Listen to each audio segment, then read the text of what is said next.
আসসালামু আলাইকুম বন্ধুরা। গত সপ্তাহে আমরা কিছু এনএসডি এর সংক্ষিপ্ত প্রশ্ন আলোচনা করছিলাম। আজকেও আমরা কিছু সংক্ষিপ্ত প্রশ্ন নিয়ে আলোচনা করব। এখানে দেখতে পাচ্ছেন একজন কর্মী কোন যোগ্যতাটি কর্মক্ষেত্রে বেশি গুরুত্বপূর্ণ? উত্তর হবে মনোযোগী শ্রোতা হওয়া।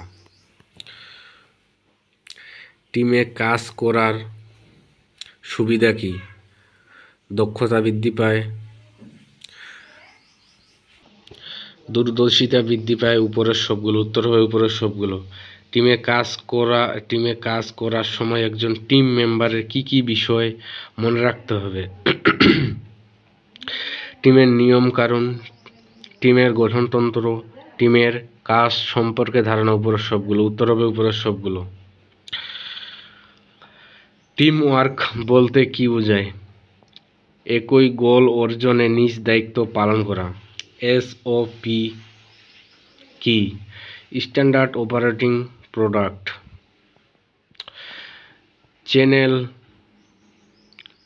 চ্যানেল কোনা করে কাটার জন্য কি ব্যবহার করা হয়? Try square. ওয়্যারিং সম্পূর্ণ হওয়ার পর কোন যন্ত্রটি পরিত্যক্ত নয়? ট্যাপ শেষে খুলে ফেলা বাল্ব সমূহ।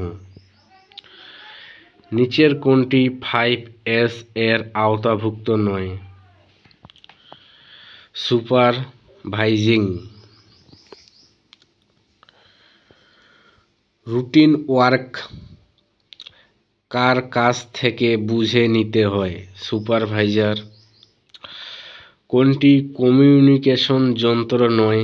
প্রিন্টার। কোনটি অনলাইন কমিউনিকেশন? ইমেইল। কোনটি নন ভার্বাল কমিউনিকেশন নয়? টাচিং, টকিং কথা বলা। লো ডাউন স্থাপন করা কাজ নয় ইলেকট্রিশিয়ানের। একটি বাতিকে দুইটি আলাদা স্থান থেকে নিয়ন্ত্রণের জন্য কোন সুইচ ব্যবহার করা হয়? উত্তর টু ওয়ে সুইচ, এসপিডিটি। ওয়্যারিংয়ে সাধারণত কোন ধরনের জয়েন্ট ব্যবহার করা হয়? Pigtail joint. এখানে হাউস ওয়্যারিং হবে।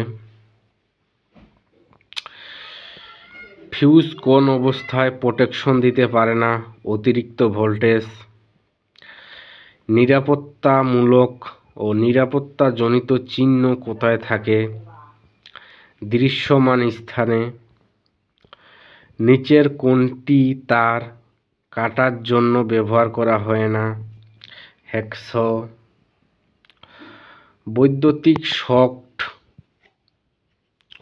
প্রাপ্ত ব্যক্তির প্রধান সমস্যা কি? শ্বাস প্রশ্বাসে কষ্ট হওয়া।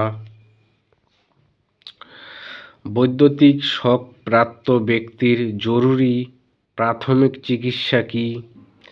কৃত্রিম উপায়ে শ্বাস প্রশ্বাস চালু করা। কন্ডাক্টরের ওপর ইনসুলেশনের আয়রন দেওয়া হয় কেন? যাতে কোনো প্রকার বৈদ্যুতিক শক না লাগে। কোনটি পরিধান করে বৈদ্যুতিক কাজ করা উচিত নয়? পাঞ্জাবি। কোনটি বিপজ্জনক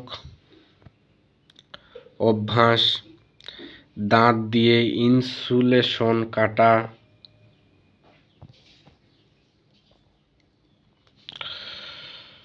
কোনটি দ্বারা ইনসুলেশন অপসারণ করা যায় না? Wire gauge. ফিউজ সার্কিটকে কি ক্ষতির হাত থেকে রক্ষা করে? ফিউজ সার্কিটকে কি ক্ষতির হাত থেকে রক্ষা করে? অতিরিক্ত কারেন্ট প্রবাহ। কোনটি চ্যানেল ওয়্যারিংয়ে ব্যবহৃত হয় না? স্যাডেল। সো বন্ধুরা, ভিডিওটা আজকে এই পর্যন্ত ছিল। কোথাও যদি কোনো ভুল হয়ে থাকে অবশ্যই কমেন্টে জানাবেন এবং ক্ষমার দৃষ্টিতে দেখবেন। সো সবাই ভালো থাকবেন। আল্লাহ হাফেজ। আসসালামু আলাইকুম।